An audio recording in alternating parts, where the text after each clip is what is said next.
Paz do Senhor, igreja. Pode trazer, irmão. Aleluia. Cumprimento todo mundo com a paz do Senhor. Queremos somente ler alguns trechos da palavra de Deus. Eu vou precisar que vocês abram, por favor, por gentileza, em duas passagens. A primeira se encontra no livro de 1 Pedro, capítulo 3, por favor.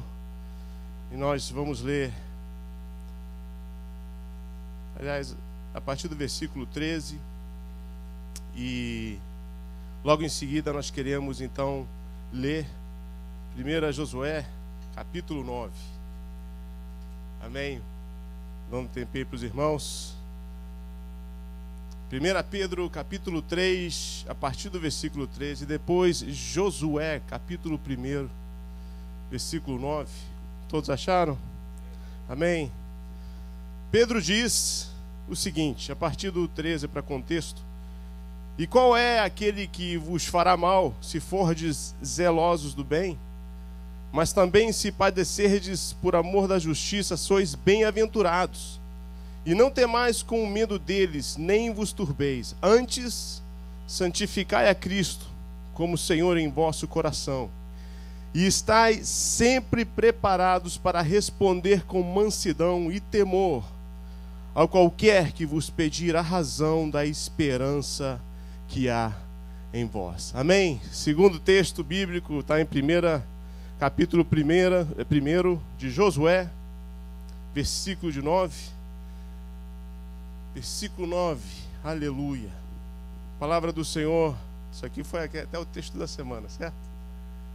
Fiz o dever de casa, né? Aleluia. Palavra do Senhor diz o seguinte: não te mandei eu? Esforça-te e tem bom ânimo. Não pasmes nem te espantes, porque o Senhor teu Deus, Ele é contigo por onde quer que andares. Amém, irmãos? Senhor Deus, eu peço a tua graça nesse momento. Mais uma vez, Senhor, eu peço a tua ajuda, pois eu sou limitado, Senhor. Eu peço que o teu Espírito me ajude a colocar em prática e a ministrar aquilo que o Senhor colocou no meu coração. Senhor, que eu esteja no centro da tua vontade, ó Deus, e que eu diminua, mas que tu, Senhor, venha falar, que tu, Espírito Santo, venha fluir, em nome de Jesus. O povo de Deus diz amém? Aleluia. Podem se assentar, irmãos. Eu estou aqui, a gente vai usar alguns slides. Se passar o slide aqui, eu vejo o que está passando aqui nesse screen. Essa tecnologia dessa igreja é tremenda, gente. Aleluia. Irmãos, estou falando aí porque eu não estou vendo nada aqui, mas amém. Glória a Deus. Aleluia. Aleluia. Irmãos, Deus me deu... Eu vou começar aqui a botar o fundamento, né? As pedras aí angulares, e depois edificar aí o fundamento para eu poder edificar em cima, para entregar aquilo que Deus me falou essa semana para entregar para essa igreja. Amém? E isso aqui vai servir mais uma vez de uma revisão, né? Para que você relembre de algumas coisas sobre a Bíblia Sagrada. Nós hoje vivemos em tempos muito conturbados, onde o subjetivismo está tomando conta de todas as coisas. Glória a Deus, Jesus! Aleluia! E então, hoje em dia, irmãos, subjetivismo é o seguinte: o que é verdade para você pode não ser para mim. Você crê na Bíblia? Beleza, isso aí serve para você, mas eu não creio assim, não acho. Eu tenho o meu código de ética, o meu código de crença. E hoje nós estamos vendo aí, como já foi pregado várias vezes, né? A mentira se tornando em verdade e a verdade se tornando em mentira, e é na ótica do povo. E eu quero, irmãos, na base e com a graça de Deus, somente abordar num tema de por que eu creio que a Bíblia é realmente a verdadeira palavra de Deus. Se eu perguntar para você, por que você crê nesse livro aqui? O que você vai me responder? Desde criancinha eu ouço que esse livro é verdade. Pois é, e aí? Realidade é que em vários lugares do mundo, vários lugares, pessoas como nós se reúnem num lugar e eles têm outro livro dizendo a mesma coisa. Que esse livro que nós temos aqui é a mais pura verdade e os outros todos estão errados. Que base eu tenho, irmão, de acreditar que tudo que esse livro me diz é a profunda e mais pura verdade? Você já se perguntou nisso? Já tentou falar com um ateu sobre a Bíblia? Cheio de erro, de inconsistência? Como é que eu posso garantir, irmãos, que no momento da minha maior tribulação e aflição, que quando eu abro essa palavra aqui, Deus vai falar comigo, porque eu sei que ela é a verdade? Que prova eu tenho para afirmar isso? E eu estou somente edificando e colocando isso aqui em base para construir em cima. Estão comigo? E hoje eu quero abordar e te dar, olha, esse tema é vasto, é o tema de apologética, que eu amo. Para provar a Bíblia, tem muita oposição contra ela, mas tem muita informação sobre ela. E eu quero somente tocar em 4 pontos por causa do tempo, de por que eu e você, nós podemos confiar plenamente em toda a palavra, de que esse livro aqui é a verdadeira palavra de Deus, em meio a tantos outros livros. Somente a Bíblia é a verdadeira palavra de Deus. Estão prontos? Estão comigo? Aleluia! Então, primeiro ponto, irmão, de por que eu posso crer que a palavra de Deus não muda ainda não. Não muda ainda não, pelo amor de Deus. Primeiro ponto, irmãos. Olha, sempre houve questionamentos da Bíblia. Sempre houve alguns problemas quando nós lemos principalmente o Antigo Testamento sobre civilizações, né? Tantas civilizações que hoje já não existem mais. E então, irmãos, o primeiro ponto que eu queria abordar é que nenhum outro livro religioso tem como base a ciência da arqueologia. Agora sim, irmã, obrigado. Primeiro ponto é baseado na arqueologia. Arqueologia. Você sabe que tem mais de 45 mil escavações feitas, comprovando lugares, pessoas, eventos. Mais de 45 mil escavações. Nenhum outro livro religioso tem isso, irmão. Tem o Instituto Smithsonian, né, que é aqui uma da maior autoridade na área da ciência e da arqueologia. Pediram para eles fazerem um estudo sobre o livro dos Mormons, porque eles dizem que os apóstolos e os discípulos vieram para a América e que aqui foi criado o primeiro homem, e eles dizem que não há base alguma para poder afirmar que isso realmente aconteceu. Por outro lado, irmãos, eles usam até a Bíblia Sagrada para ir escavar em lugares ao redor do mundo. Um dos primeiros problemas que nós entendemos, e houve sempre por muitos anos, era o seguinte: como é que pode a sua Bíblia falar sobre uma civilização dos heteus, e até hoje nós não achamos nada? Como é que pode que esse livro fala de uma civilização que não temos prova alguma da existência deles? Por isso que nós achamos que a sua Bíblia é um conto de fada, é história de carochinha. Nós não podemos acreditar. Mas com graças a Deus, com o avanço da tecnologia, vê o próximo aí, irmãos. Por favor. Isso aqui, em 1906, irmãos, 2 historiadores, né? Um missionário, William Wright, e o outro arqueólogo, Hugo Winkler. Em 1906, começaram a escavar lá na região da Turquia. O que eles encontraram? Artefatos, mais de 10 mil tábuas. Vê o próximo slide aí, irmã. Obrigado. Mais de 10 mil, olha, cidades, tábuas, estátuas, todas relacionadas ao Império Eteu. E o que isso me diz? Provando que a Bíblia é a mais pura verdade. Outro problema que havia, irmãos, era o seguinte: como é que pode ser que nós lemos na Bíblia sobre o palácio de Nabucodonosor? Vocês lembram dessa história? Ele andando no seu palácio, e se você estudar isso, era considerado uma das 7 maravilhas do mundo.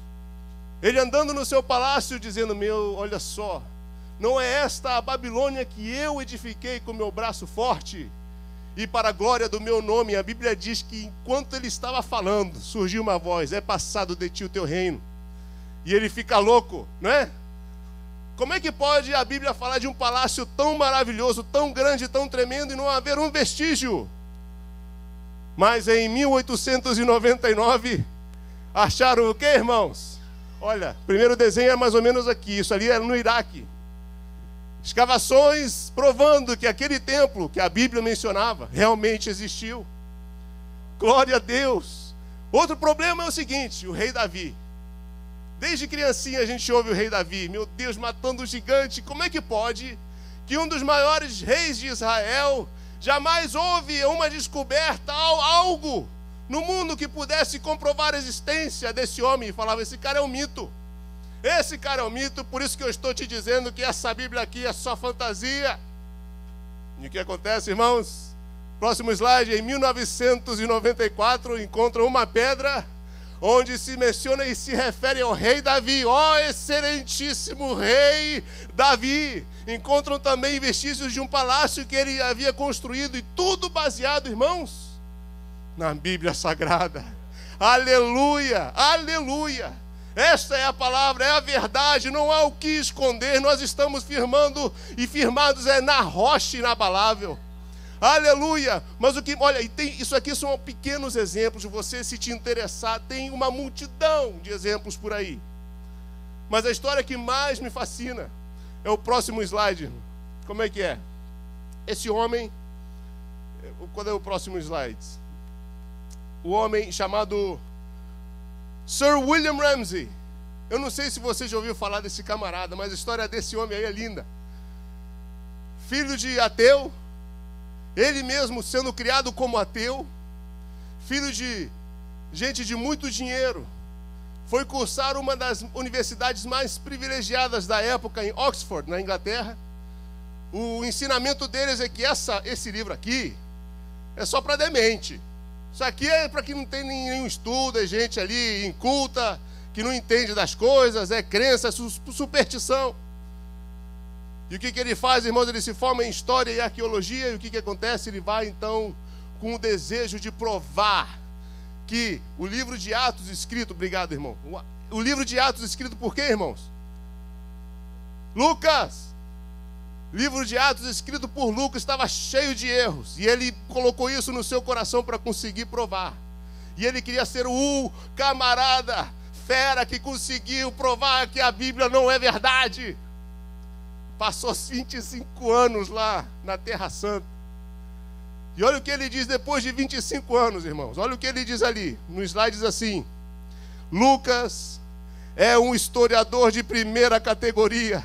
Não apenas são as suas declarações de fato dignas de confiança, mas esse autor deve ser colocado junto com os maiores historiadores do mundo. A história de Lucas é insuperável em relação à sua confiabilidade, e ele acabou entregando a sua vida ao Salvador. Aleluia! Por que eu creio na Bíblia, irmãos? Vai ver na ciência, comprovando cada civilização, cada evento, cada homem na Bíblia. E eu posso crer, então, todas as vezes que eu abrir as páginas sagradas, de que o que aquilo está me relatando aqui na Bíblia, eu posso crer e posso ter certeza que Deus está por trás de todas as coisas. Amém? O segundo ponto, por causa do tempo, é o seguinte. Próximo slide é o quê? É a origem das Escrituras. Você já reparou e já estudou sobre isso? 40 autores, são 66 livros, certo? 40 autores, em 3 línguas diferentes, certo? Aramaico, o quê? Hebraico, aramaico e o quê? E grego, num espaço de 1500 anos, em 3 continentes diferentes, irmãos. E como é que isso pode acontecer? Olha, eu cursei uma faculdade. Muitas das vezes eles mandavam fazer projeto em grupo, 4, 5, né? E o projeto era que tinha que fazer um projeto, entregar uma redação. E como diz o pastor Luizinho, a prova das provas. Porque sempre tinha um que não fazia o trabalho, tinha outro que entendia tudo errado, e no final das coisas você tinha que juntar tudo, e tinha que ter uma lógica, um fluir, né, daquele documento, e era uma tribulação. Misericórdia. Agora a Bíblia Sagrada, 40 autores, num espaço de 1500 anos, um escrevendo sobre coisas que não tinha nem ideia que o outro estava escrevendo outra coisa em outro lugar, em outra época.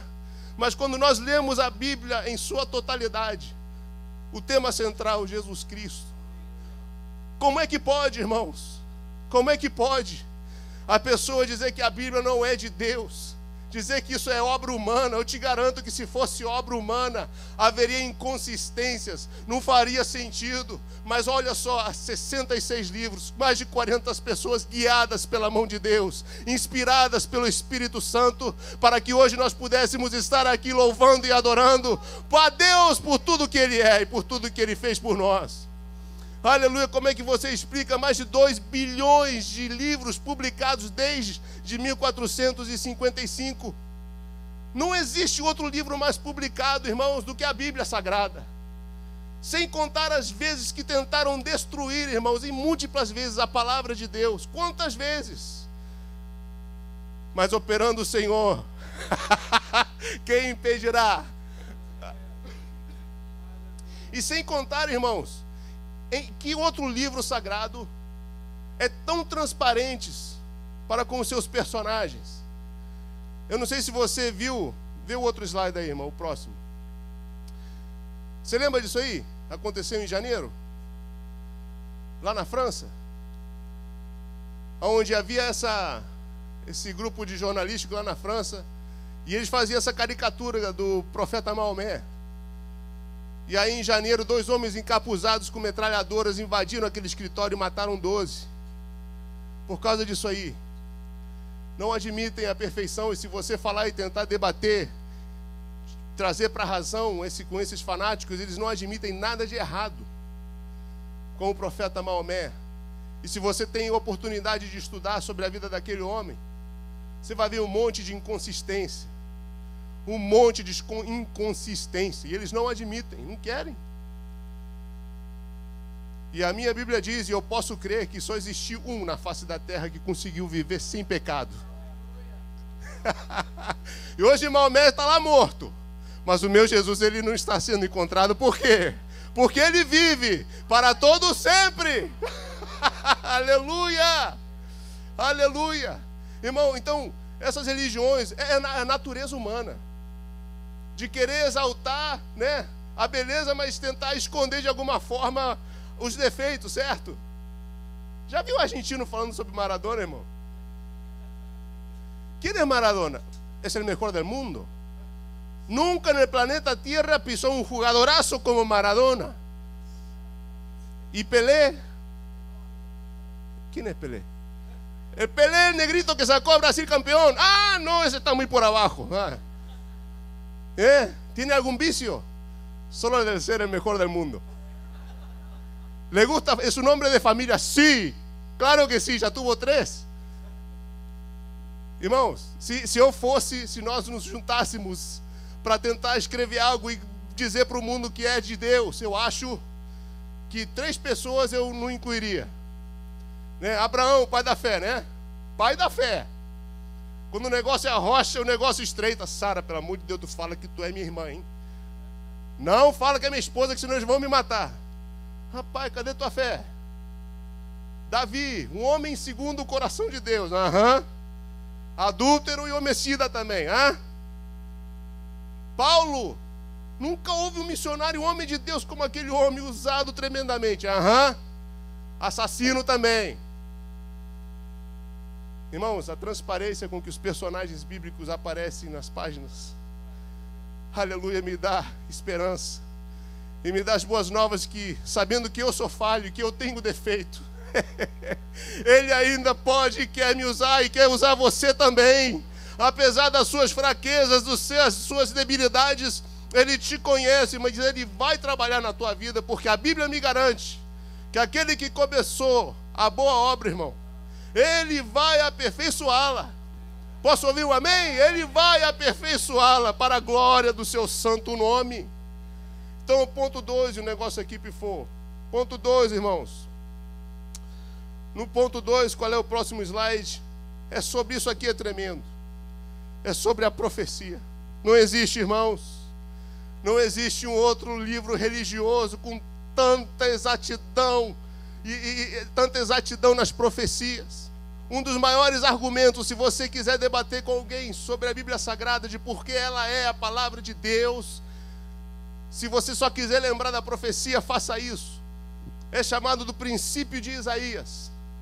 Isaías 46 diz o seguinte: lembrai-vos das coisas passadas desde a antiguidade, que eu sou Deus, e não há outro Deus, não há outro semelhante a mim. E olha o que ele diz: que anuncio o fim desde o princípio, e desde a antiguidade as coisas que ainda não sucederam. Que eu digo, meu conselho será firme, e farei toda a minha vontade. Quem eu conheço, aquele que conhece o fim desde o princípio, quem é? É o nosso Deus maravilhoso e poderoso. Aleluia! Profecia, irmão, por que eu posso crer que esta é a palavra de Deus? Pela exatidão das profecias, irmãos, tirando aquelas que vão se cumprir ainda, relacionadas ao fim dos tempos, irmãos, todas as profecias foram cumpridas ao pé da letra. Eu quero que você, neste momento, abra comigo a sua Bíblia em Jeremias. Eu só peguei alguns exemplos rapidinho, para a gente poder ver, tá? Como é que essa Bíblia é tremenda, ela é maravilhosa. Próximo slide, profecia sobre a queda de Jerusalém. Jeremias capítulo 25, versículo 8. Jeremias, se você puder abrir, profeta das lágrimas. Jeremias 25.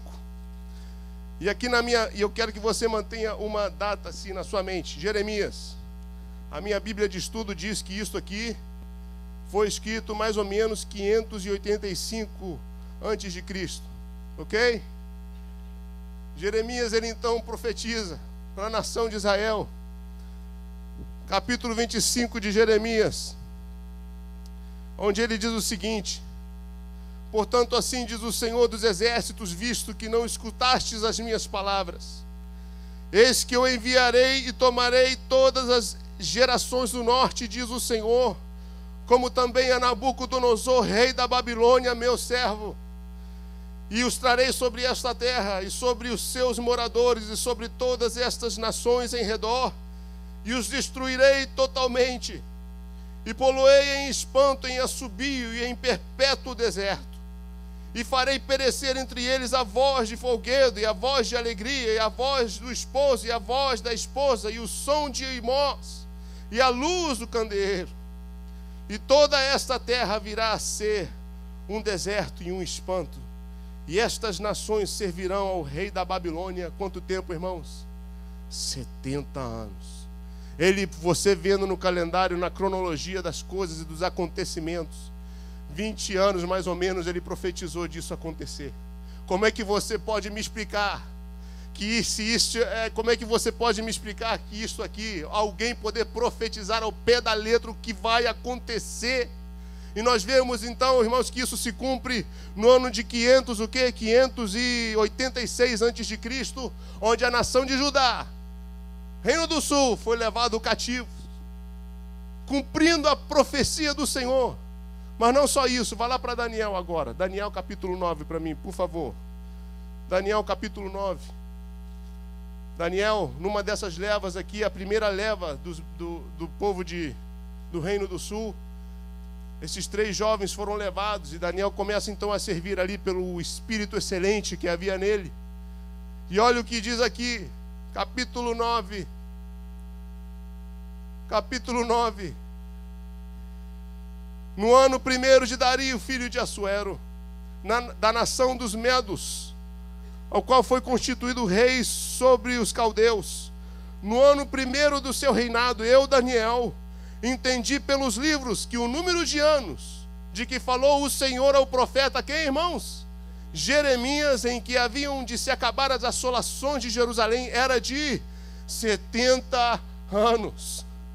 E ele dirigiu o rosto em oração ao Senhor, perguntando que esse tempo, quando é que esse tempo ia acontecer? Pelos seus cálculos, irmãos, estava para acontecer muito perto. E ele sabia que estava chegando ao fim a época do cativeiro. Que livro pode oferecer? Que guia? A Bíblia diz, irmãos, a tua palavra, ó Deus, é luz para o meu caminho. Ela é lâmpada para os meus pés. A verdade é que este livro não é um livro comum. Não é um livro escrito por homem, mas sim guiado pelo Espírito Santo de Deus, o que conhece o fim desde o princípio. Segunda, irmãos, a evidência da profecia é o seguinte, o próximo slide, qual que é? A cronologia, irmãos, dos impérios mundiais. Aleluia! Deus dá uma visão para o profeta, irmãos, Daniel. Isso aqui você pode comprovar não só pela Bíblia, vai estudar a história. Fontes extrabíblicas, como dizem. E Deus deu a Daniel, irmão, não existe nenhum outro livro como este, aonde Deus dá a um homem mortal como eu e como você a sequência exata, correta dos impérios mundiais na sua ordem, vista nessa estátua. Como é que você pode afirmar que é um livro de homem? Como é que você pode explicar isso? A sequência de impérios. E o que mais me fascina, irmãos, vê o próximo slide. Você conhece a história desse homem? Ciro? Joséfo, que é um historiador, ele é muito conhecido, né, que todo mundo conhece, que eu sei. Ele vai e conta, e ele te dá detalhes de coisas que você não acha aqui na Bíblia, mas são coisas que são como é que chama? Da tradição judaica. E ele conta a história, irmãos, de como esse rei Ciro, entrega um rolo para ele do profeta Isaías. Ele tinha uma política, quando você estuda esse rei, ele tinha uma política aberta para servir a quem você quiser. Desde que você não desse problema, serve ao Deus que você quer, não tem problema. Chegaram para ele com o rolo do profeta Isaías, irmãos. E para o espanto dele, irmãos, ele vê o seu nome escrito naquela profecia de Isaías. Isso aí está em Isaías 45. Sabe quanto tempo antes dele nascer? 150 anos antes dele nascer, Deus já tinha falado o nome dele e a missão que ele ia ser usado para restaurar o povo de Deus. Somente, irmãos, eu posso crer que esta palavra é a verdade. Eu posso crer que tudo que ela fala ao meu respeito, eu sei que é a verdade, porque todas as evidências apontam para isso. Posso ouvir o amém? Amém. Glória a Deus, glória a Deus. E olha só, isso aqui é a evidência tremenda, olha só, o próximo slide, irmão.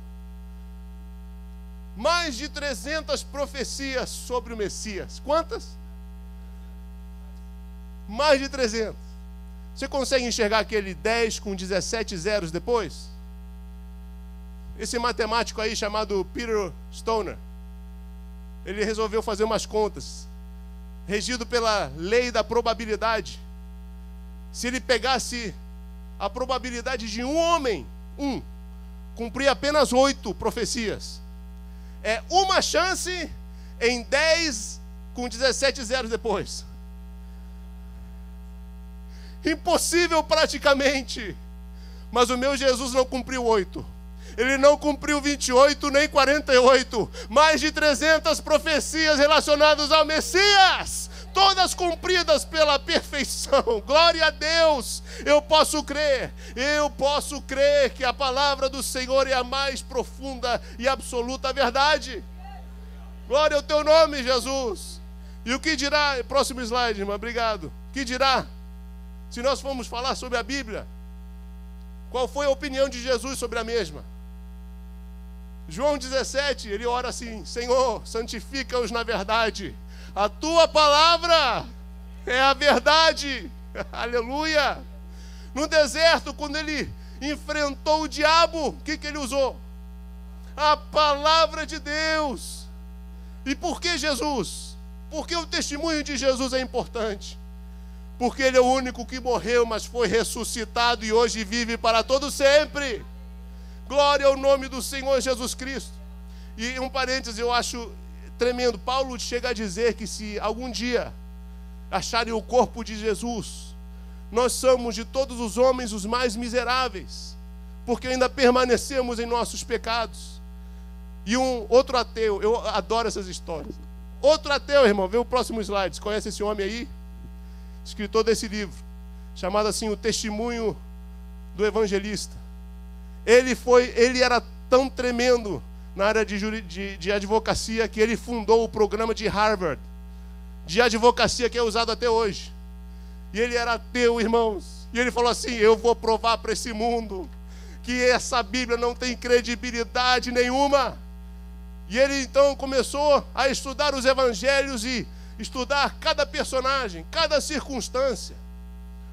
nós vivemos num país onde a justiça, né, é bem melhor que o Brasil e da Argentina, né? Mas justiça funciona. Mas nesse país nós condenamos pessoas à morte, né? Baseado em quê? Ninguém estava presente no momento do crime. Os jurados, ninguém estava presente, mas baseado em quê? Em evidência de DNA, testemunha ocular, circunstância. Nós usamos tudo isso e condenamos ou absolvemos uma pessoa, certo ou errado?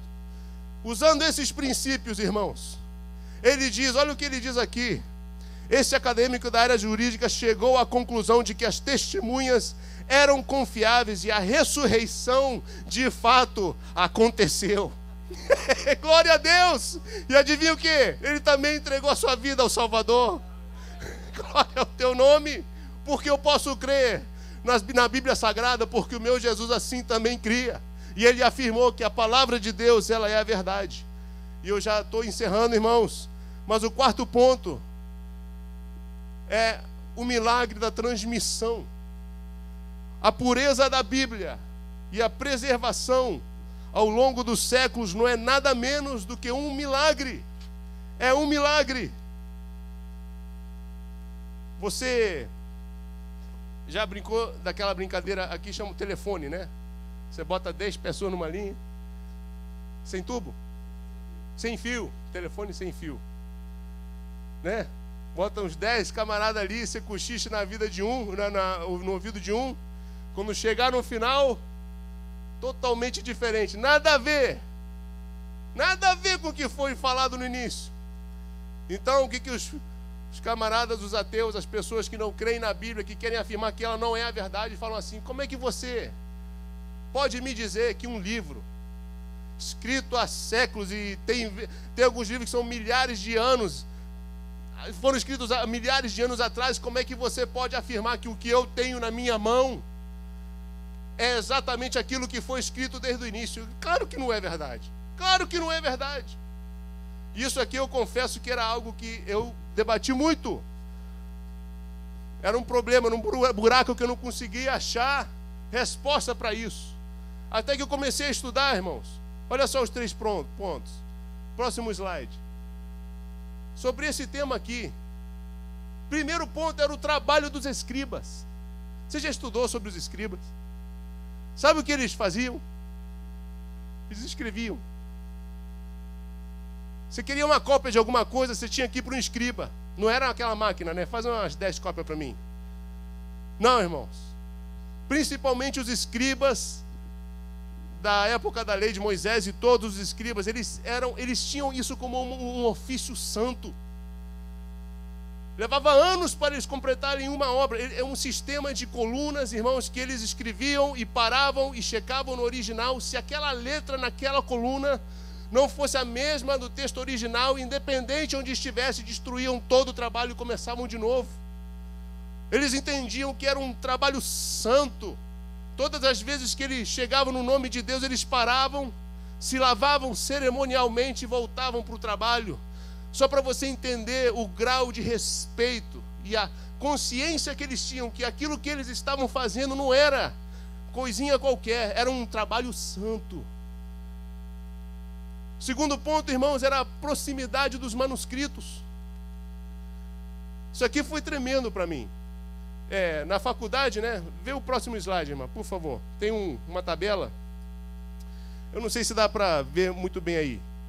Mas na faculdade me forçaram, eu detesto filosofia, mas me forçaram a estudar Platão e Homero, né? E hoje você estuda ali, não, isso aí é verdade. Platão, Homero, mais profundo é verdade, claro que. E a Bíblia? Não, isso aí, né? Eles agem assim, mas olha só para você entender. Proximidade dos manuscritos. Platão é o segundo da linha, eu sei que está em inglês. O Platão, 427 a 347 de Cristo, foi quando o trabalho dele foi escrito.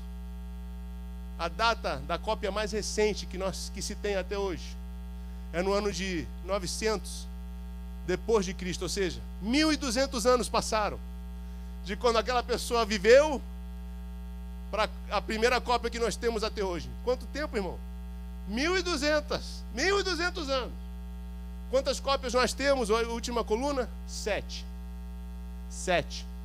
E todo mundo diz, não, Platão, isso aí é verdade, aconteceu, não tem erro nenhum.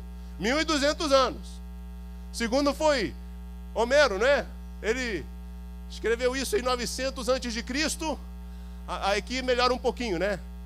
A cópia mais antiga que nós temos é de 400 depois de Cristo, somente 500 anos de intervalo.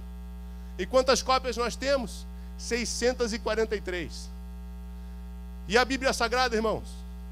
Somente o Novo Testamento, escrita no ano entre 40 e 100 depois de Cristo. A cópia mais antiga que se tem é do ano 125, apenas 25 anos. 25 anos de diferença quando a carta foi escrita para a cópia mais antiga que se tem. Ou seja, pessoas que ainda poderiam comprovar a autenticidade das cartas estavam vivas aí.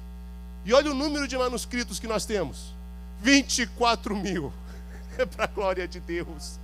O que eu e você temos na nossa mão é a mais absoluta verdade, irmãos.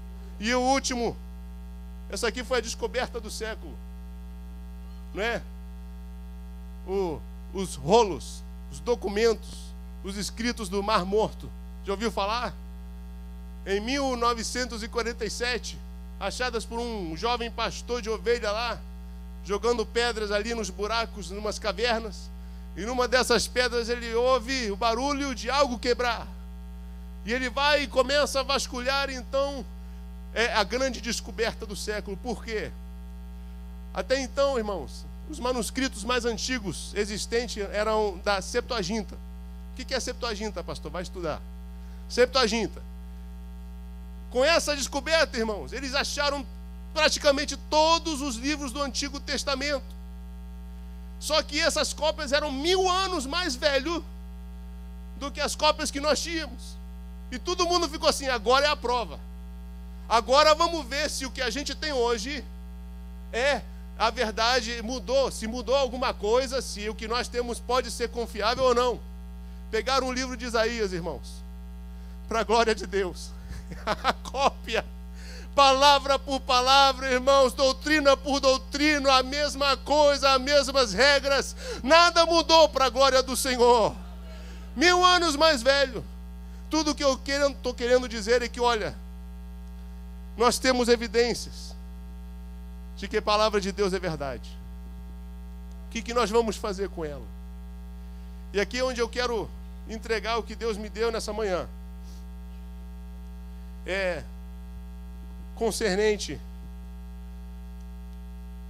ao que a gente vai fazer com essas evidências. Será que nós vamos acreditar em tudo?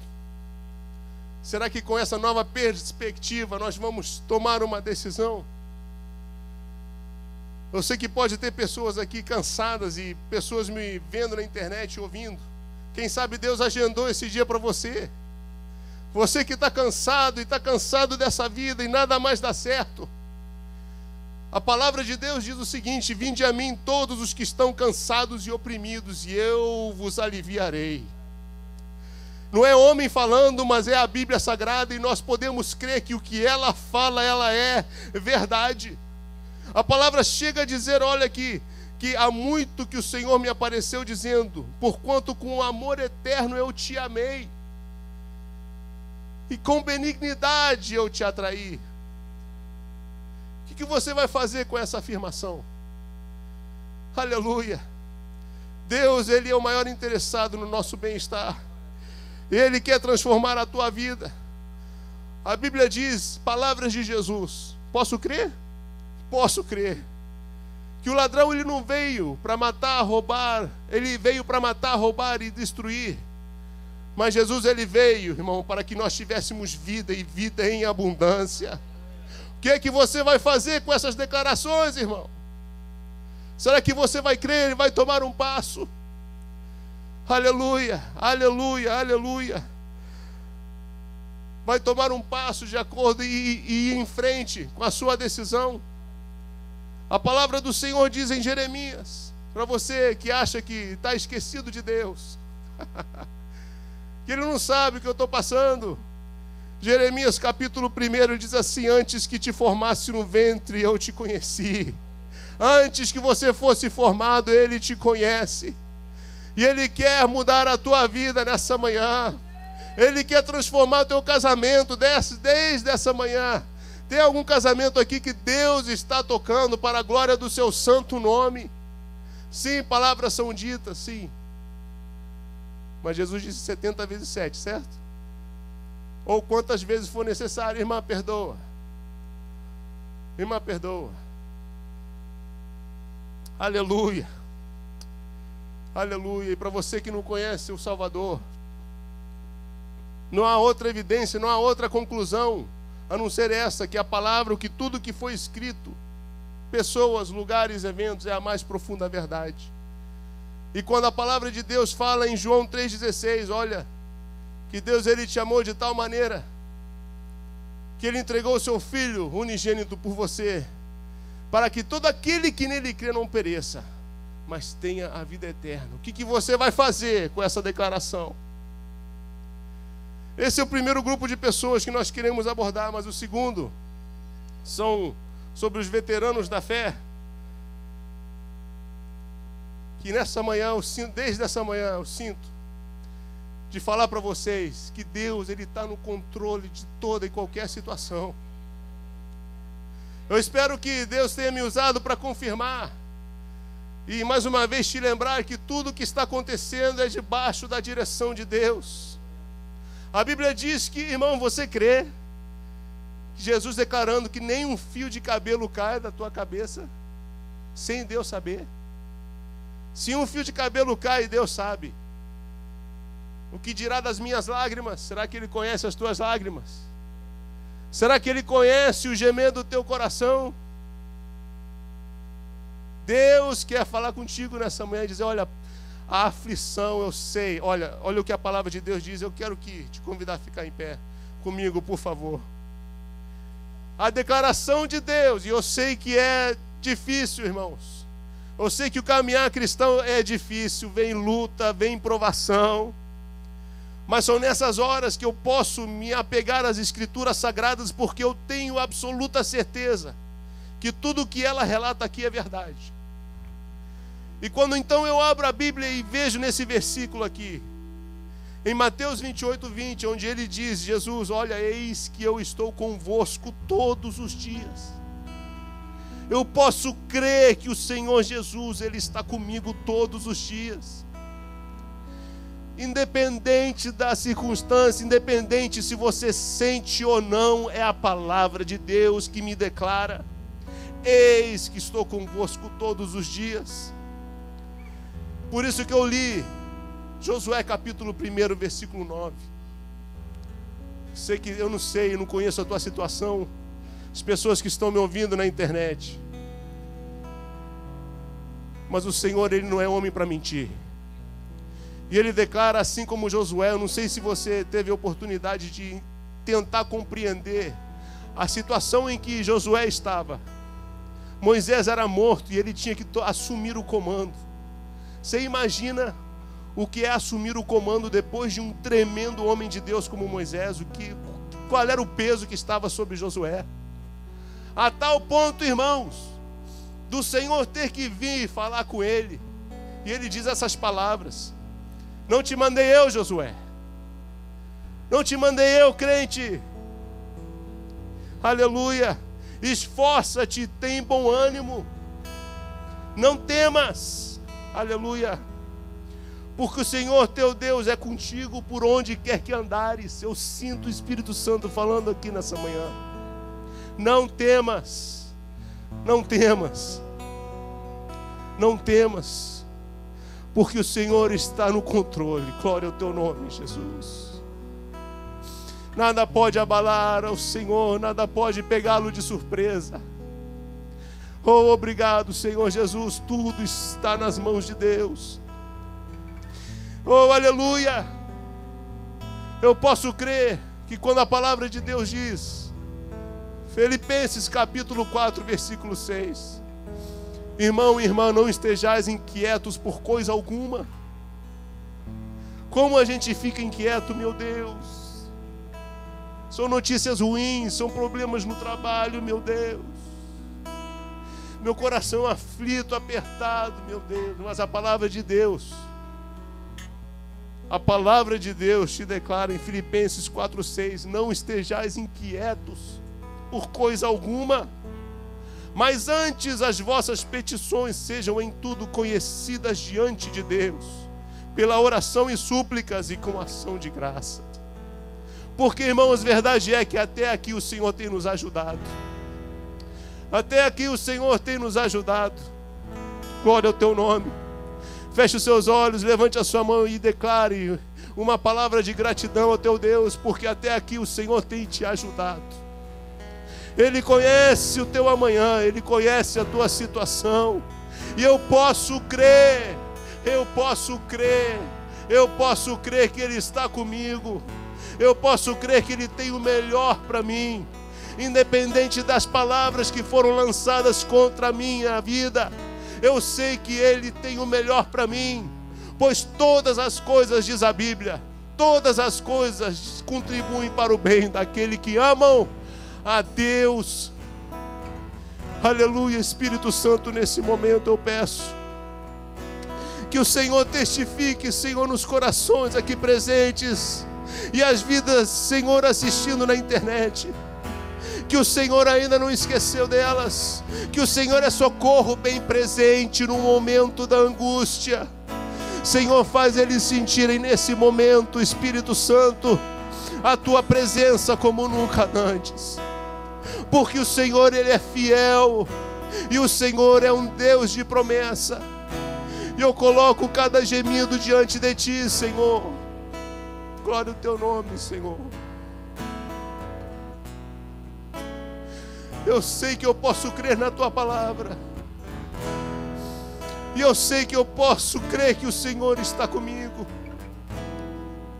Mesmo olhando para a esquerda, para a direita, como eu disse o salmista, eu olho para os lados, da onde me virá o socorro. Olho para cima, porque o Teu Deus é o Teu amparo, é o Teu socorro.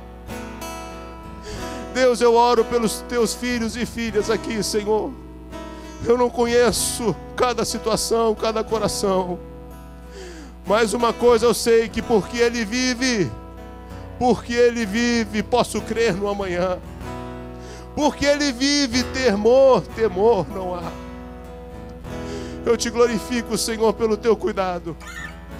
Eu te glorifico, Senhor, e peço para que o Senhor venha a confortar os corações aqui presentes, para a glória do Teu nome, Senhor. Para a glória do Teu nome, Jesus. Fale com Deus aí nesse momento. Pode louvar. Santo é Teu nome. Fale com Deus. Declare que você crê que que Ele está contigo. Tu és maravilhoso, Senhor. Deus não está morto. Glória